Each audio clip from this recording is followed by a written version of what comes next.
नमस्कार मित्रांनो, जर तुमचा एस-आयचा फॉर्म भरून झालेला असेल तर हा व्हिडिओ तुमच्यासाठीच आहे.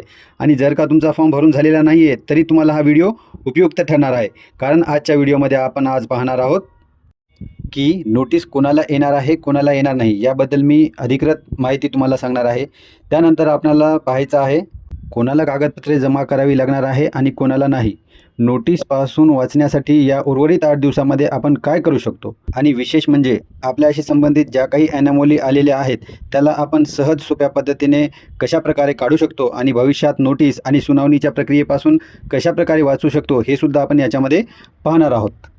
हा व्हिडिओ सुरू करण्यापूर्वी मी आमच्या सर्व सबस्क्रायबर मंडळी यांचे खूप खूप आभार मानतो की त्यांनी आमच्या कामावर इतके प्रेम आणि विश्वास दाखवून आमच्या चॅनलला सबस्क्राईब केले आहे. विशेष म्हणजे ते व्हिडिओला लाईकसुद्धा करत आहेत आणि खूप खूप चांगले प्रश्न विचारत आहेत, कॉमेंटसुद्धा करत आहे. त्याच्यामुळे खास करून हा व्हिडिओ मी तुमच्यासाठीच आणलेला आहे. तसेच आपणाला एक विनंतीसुद्धा आहे की आजच्या या व्हिडिओमध्ये आपण काही प्रश्न असतील तेही विचारावे किंवा मग सुंदर सुंदर कॉमेंट करावे आणि हा व्हिडिओ आपण कुठून पाहत आहात आणि आपले नाव कॉमेंट करावे, जेणेकरून येणाऱ्या पुढच्या व्हिडिओमध्ये आम्ही आपल्यापैकी 10 लोकांचे नाव विशेष करून घेणार आहोत. चला तर विषयाला सुरुवात करूयात. सर्वप्रथम मी आपल्या सर्वांना एक आनंदाची बातमी देणार आहे आणि ती बातमी म्हणजे आपल्या सर्वांना कोणतेही कागदपत्र दाखल करायची गरज नाही. कारण एस-आय प्रक्रिया ही तुमची कागदपत्र तपासण्यासाठीची प्रक्रिया नाही आहे, तर जे डाऊटफुल मतदार असतील त्यांना यादीतून काढण्यासाठी व मतदार यादी स्वच्छ आणि अपडेट करण्यासाठीची प्रक्रिया आहे. मग तुम्ही म्हणसाल की मग हे कागदपत्र कोणाला लागणार आहेत, तर चला पाहूयात. हे पहा, मी इथे एक इलेक्शन कमिशन ऑफ महाराष्ट्राचे एक पत्र लावलेले आहे. त्याच्यामध्ये तुम्हाला स्पष्टपणे दिसेल आपले व आपले आईवडील यांचे नाव मागील एस-आयमध्ये नसल्यास निवडणूक आयोग यांनी नमूद केलेले खालीलपैकी कोणतेही एक कागदपत्र तयार ठेवावे. हे इलेक्शन कमिशन ऑफ महाराष्ट्राच्या फेसबुक पेजवरून मी घेतलेले त्यांचे पत्र आहे.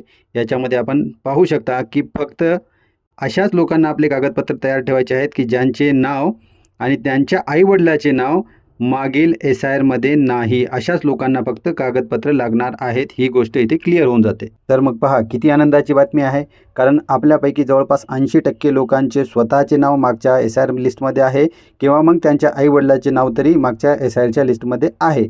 फक्त आता एकच अडचण उरली आहे. चला तर ती पाहूया अडचण काय आहे ते. हे पहा, मी इथे एक लिस्ट लावलेली आहे.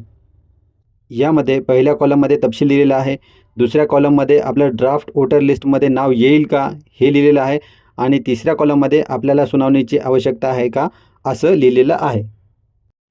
यामध्ये मित्रांनो पहा, हे सुरुवातीला मी 3 कॅटेगरी दाखवतो. त्याच्यापैकी तुमचं नाव मॅप असो, अनमॅप्ड असो किंवा ॲनोमलीमध्ये असो, परंतु तुम्ही फॉर्म सबमिटच केला नाही, तर अशा लोकांचं फॉर्म सबमिट झालंच नाही, तर त्या लोकांचं ऑब्वियसली नाव मतदार यादीमध्ये येणारच नाही किंवा त्यांना सुनावणीला समोर जायचंच नाही आहे. ही पहिली कॅटेगरी झाली. त्यानंतर पहा खाली दुसरी कॅटेगरी मी सांगतो आहे. याच्यामध्ये ASDD हे जे लोक आहेत त्यांचं मतदार यादीमध्ये नावसुद्धा येणार नाही आणि त्यांना सुनावणीला जाण्याची सुद्धा आवश्यकता नाही, कारण त्यांचं नावच या ड्राफ्ट लिस्टमध्ये येणार नाही. कारण ते ASDD म्हणजे BLOच्या पडताळणीच्या वेळेला ते ॲब्सेंट होते, शिफ्ट होते, डेड होते किंवा मग डुप्लिकेट वोटर म्हणून निदर्शनास आलेले आहेत. तर अशा लोकांचं ड्राफ्ट वोटर लिस्टमध्ये नाव येणार नाही आणि त्यांचे सुनावणीसुद्धा होणार नाही. परंतु असे लोक क्लेम आणि ऑब्जेक्शन दाखल करू शकतात. अर्थात ते दावा आणि आपत्ती दाखल करू शकतात की माझं नाव चुकीनं डेड म्हणून आलेलं आहे, माझं नाव चुकीने शिफ्ट म्हणून झालेलं आहे, मी चुकीने ॲब्सेंटी म्हणून त्याच्यामध्ये आलेलो आहे, परंतु मी तिथं काही कारणामुळं नव्हतो. आणि काही लोक जे असतील जे डुप्लिकेट वोटर आहेत तेही आपलं जे काही कारण आहे योग्य ते कारण ते सिद्ध करू शकतात, क्लेम करू शकतात, याच्यावर ऑब्जेक्शनसुद्धा घेऊ शकतात. परंतु ते त्यांना स्वतःहून करावे लागेल. जेव्हा 17 तारखेच्या नंतर ड्राफ्ट वोटर लिस्ट येणार आहे त्याच्यानंतर 24 ते 23 सप्टेंबर 24 ऑगस्ट ते 23 सप्टेंबर या कालावधीमध्ये त्यांना ऑब्जेक्शन किंवा त्यांचे क्लेम दाखल करावे लागणार आहेत. त्यानंतर सर्वप्रथम वरती आपण पाहूया की ज्या लोकांचं मॅपिंग झालेलं आहे आणि ज्यांचं EF अर्थात इनॉमरेशन फॉर्म जमा झालेला आहे अशा लोकांचं नाव मतदार यादीमध्ये प्रारूप मतदार यादीमध्ये येणार आहे, परंतु त्यांना सुनावणीला जायची काहीही आवश्यकता नाही. त्यानंतर तिसऱ्या नंबरची जी कॅटेगरी आहे पहा, तिथे पाहूत आपण की जे अनमॅप्ड वोटर आहे, ज्यांचं मॅपिंग झालेलं नाही परंतु त्यांनी आता इनॉमरेशन फॉर्म जमा केलेला आहे, डिजिटलाइज त्यांचं झालेलं आहे, अशा लोकांचं नाव मतदार यादीमध्ये येईल, परंतु त्यांचं अनमॅपिंग का आहे, ते याच्यापूर्वी कोणत्याही मतदारासोबत का जुडलेले नाही आहेत, यांचं त्यांना कारण द्यावं लागणार आहे. त्याच्यामुळे त्यांना सुनावणीसाठी जावं लागणार आहे. आणि पहा 5व्या नंबरची कॅटेगरी आहे, ज्यांचं नाव ॲनॉमलीजमध्ये आहे आणि ज्यांचं EF फॉर्म म्हणजे इनॉमरेशन फॉर्मसुद्धा भरून झालेलं आहे. अशा लोकांचं नाव या प्रारूप मतदार यादीमध्ये ड्राफ्ट वोटर लिस्टमध्ये येईल, परंतु त्यांनाही पुढे जाऊन सुनावणी करणं आवश्यक आहे. त्यांनाही नोटीस येणार आहेत.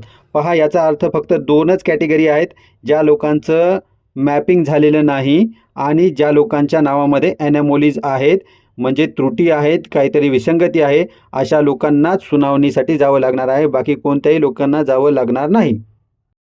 यापैकी 3 नंबरची जी कॅटेगरी आहे मित्रांनो, अनमॅप्ड वोटर, यांची संख्या खूपच कमी आहे.